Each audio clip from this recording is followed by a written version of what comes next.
In this session, we are going to see details about forearm region, that to anterior compartment of forearm. I think you people are clear with arm and cubital fossa. So after that, we are going to reach in the region called forearm region. So that forearm region, same like arm region, it is also divided into two compartments as anterior and posterior. Same like arm, anterior compartment is called as flexor compartment and posterior compartment is called as extensor compartment. And then now we are going to talk about the flexor compartment of forearm region. So talking about flexor compartment of forearm region, we will be having muscles which are more massive than the posterior compartment muscles, that is extensor. Why? Because these are the muscles which are going to work against gravity, and so it is called as anti-gravity muscles. So flexor muscles, otherwise known as anti-gravity muscles, and in this forearm we have two divisions such as anterior compartment and posterior compartment. In that we are going to see about anterior compartment on the foremost. Okay, so now in the anterior compartment, the floor of the anterior compartment is formed by anterior surface of the radius and anterior and medial surface of ulna and the interosseous membrane which is present between these two bones. So if you remove all these muscles, all these muscles are covered by skin, superficial fascia and deep fascia, and then we will be exposed with these muscles. So once you remove these muscles also, you will approach the bones present in forearm. In forearm we have two bones, such as medial one we will call as ulna and lateral one will be called as radius bone. So those are the two bones which is going to form floor of the forearm region, and these bones are again united by a membrane called interosseous membrane. So together with this membrane, these two bones also going to form floor of the forearm region. So anterior aspect of this floor, we have the anterior compartment of forearm muscles. So about these forearm muscles we are going to see now. So before going into the details of muscles, you have to know how we can demarcate the parts such as anterior compartment and posterior compartment. How we can demarcate, we have to see. So talking about muscles of the forearm region in anterior compartment, the highlighted muscles, whatever you are viewing, everything will be coming under anterior compartment of forearm muscles. So here you can make out, you can remember this in orientation from lateral to medial. Or now you remember all flexor muscles are going to take origin from medial epicondyle of the humerus bone. Humerus, it is a bone present in the arm region, and this humerus will be having medial epicondyle and lateral epicondyle, and this is medial epicondyle. From the medial epicondyle we will be having origin of all the flexor muscles of the anterior compartment of forearm region taking origin. So here you can make out all the muscles are taking origin. To remember it better, you remember like from lateral to medial aspect we are going to remember the muscles, such as we are dividing these muscles in the anterior compartment into three compartments again. So in three layers we are getting this arrangement. One is superficial layer, then we have middle layer, later we will be having deep layer. So in superficial layer we will be having four muscles, in intermediate layer we will be having one muscle, and then in the deepermost layer we will be having three muscles present. Altogether we will be having 8 muscles comprising the anterior compartment of forearm region. So here from the lateral aspect to the medial aspect we will be having 4 muscles in the superficial area. So first muscle what you are viewing in the lateral side is pronator teres. So you can make out clearly this is the pronator teres muscle. So which is going laterally. Then after medial to pronator teres, we will be having another muscle which we will call as flexor carpi radialis. So flexor carpi radialis, it is a muscle which is seen medial to pronator teres. From lateral aspect, we are arranging these muscles which are taking origin from medial epicondyle of humerus. So first muscle what we seen is lateralmost muscle pronator teres. Then we have flexor carpi radialis. You already know anterior compartment muscles are going to give action called flexion, so we are calling those muscles as flexor muscles. So flexor carpi radialis, name itself it indicates flexion, Carpi in the sense it is going to insert in carpal bones. Then after radialis, it is related to radius bone. Either attachment, that is insertion, will be happening in radius bone. So we are having this name called flexor carpi radialis. In anatomy, by the name of the muscles and bones only you can understand how it will be arranged. So if you are taking pronator teres, you know the action pronation is seen in our body. So that for pronation of the forearm region, we have this muscle. Teres in the sense rounded appearance, we will call teres. We already have come across with this name in teres minor and teres major in the scapular region. So pronator teres is the first muscle which is used for pronation, and then we have flexor muscle, that is flexor carpi radialis.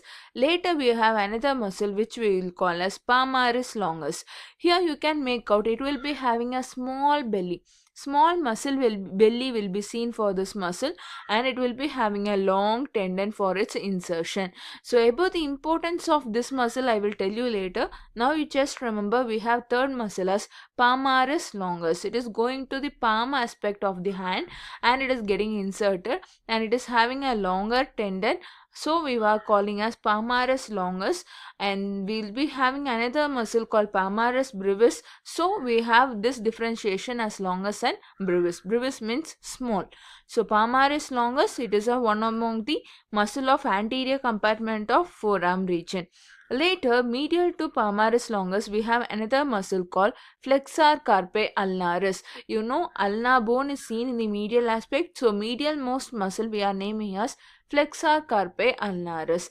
So now you can understand better how the names are there. So first muscle what we seen in superficial layer is pronator teres, then we have flexor carpi radialis, palmaris longus, and then flexor carpi ulnaris. So once you remove the muscles such as flexor carpi ulnaris, radialis and palmaris longus, you can make out another layer of muscle present deep to it. So that muscle is nothing but flexor carpi superficialis or flexor digitorum superficialis, which is going to insert in the digits of the hand region. So in hand region we will be having 5 digits. So medial 4 digits will be having its muscle tendon coming from this muscle. So we are calling that as flexor digitorum superficialis, muscle for digits. So we are calling it as flexor digitorum superficialis because it is seen superficially.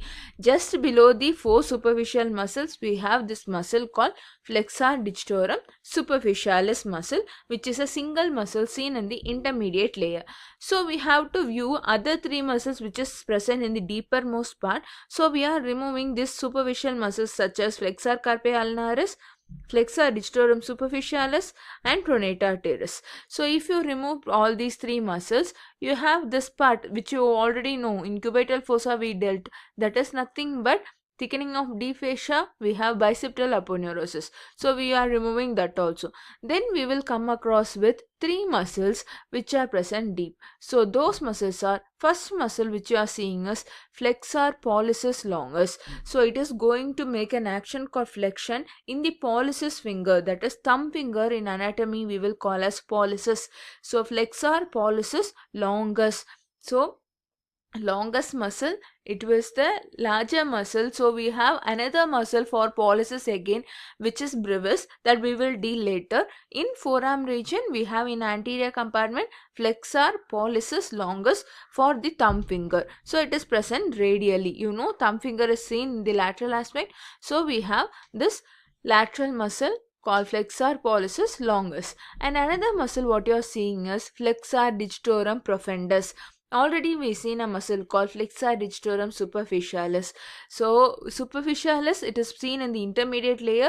Profundus, always in the name itself it indicates deep.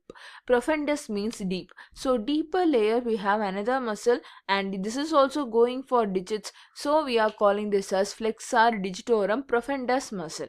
So 2 muscle we have seen, one is flexor digitorum profundus and another one is flexor pollicis longus. Now we have to see another muscle which we will call as flex pronator quadratus. You know, we have seen a muscle called pronator teres in the superficial compartment or superficial layer. Now we have another muscle which is seen in the deeper layer, which will be quadrangular in shape. So we are calling this muscle as pronator quadratus. So this is the muscle which is known as pronator quadratus, which is one among the deeper layer muscles of anterior compartment of forearm region muscles. So these are the muscles you have to remember while talking about anterior compartment of forearm.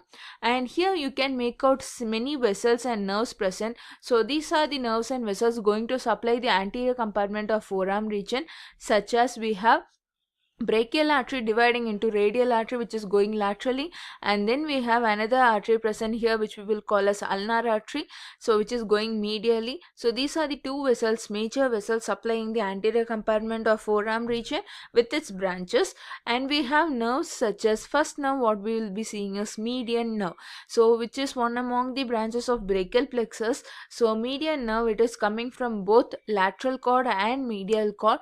It is joining together and forming a single trunk called median nerve. So that nerve is going to supply the most of the muscles of the anterior compartment of forearm region. So then we have another nerve which is going to supply some muscles present here is ulnar nerve. So median nerve and ulnar nerve are major nerves responsible for the nerve supply of anterior compartment of forearm. Vessels which are related to this region are, one is radial artery and another one is ulnar artery. And these are the importance you have to remember. And here you can make out interosseous membrane. So this is the interosseous membrane, which is a connection between ulna and the radius bone. So this is radius bone and this is ulnar bone. Between the radius and ulna we have interosseous membrane. So which is going to form these three things, we're going to form the floor of anterior compartment of forearm region.